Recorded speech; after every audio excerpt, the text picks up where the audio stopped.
நீங்க போஸ்டர் அடிக்கிறீங்க, flux banner வைக்கிறீங்க, சமமான இடம். ஒரு போஸ்டர்ல ஒரு ஸ்டாம்ப் சைஸ் கொண்டு போய் வச்சுட்டாங்க. மறைந்த தலைவர்களுக்கு அவ்வளவுதான் முக்கியத்துவம் அப்படிங்கிற மாதிரி பேசுறாங்க. இல்ல சார், நீங்க இப்போ வந்து இது எல்லா கட்சியிலுமே நீங்க பொதுவா ஓவராலா எடுத்து பாத்தீங்கன்னாலே இது காலகாலமா நடந்துக்கூடிய விஷயம்.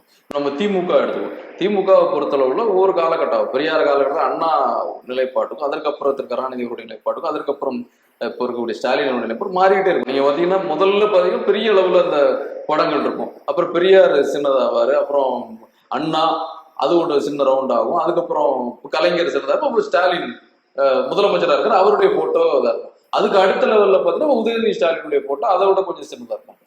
இப்படிதான். அப்ப அவர்கள் மறைந்து விட்டார்கள், ஆனா அவங்க மறக்கல.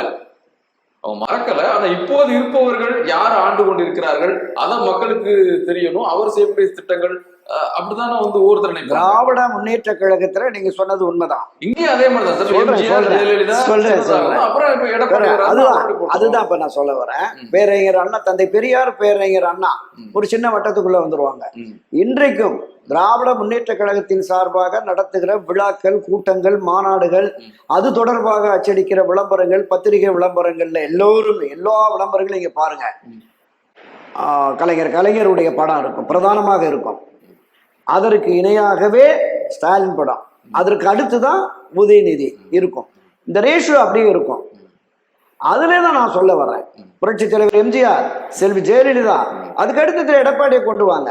முக்கியத்துவம் இல்லைன்னு அவரையும் கொண்டு போய் கட்சியினுடைய நிறுவன தலைவர், அவர் இன்னொரு திராவிட முன்னேற்ற கழகத்தை பேரறிஞர் அண்ணா தொடங்கினார். கலைஞர் வந்து அதை எடுத்துக்கிட்டார். இன்றைக்கும் கலைஞர் ஆட்சி, கலைஞருடைய நூற்றாண்டு விழா பாருங்க, கோலாகலமாக உலகமே வியக்கும் வண்ணம் கொண்டாடுறாங்க, இன்னும் கொண்டாடிக்கிட்டு இருக்கிறாங்க. அந்த முக்கியத்துவம் இல்லையே அப்படிங்கிறதான். புரட்சி தலைவர் எம்ஜிஆர் தொடங்கின அவருடைய சொந்த கட்சிங்க, அவர் தொடங்கின கட்சி, அந்த கட்சி உங்களுக்கு வேணும். ஆட்சி அதிகாரத்துக்கு அந்த கட்சி வேணும். அவர் தொடங்கின அந்த கொடி வேணும். அவர் அறிவித்த வெற்றி சின்னம் வேணும்.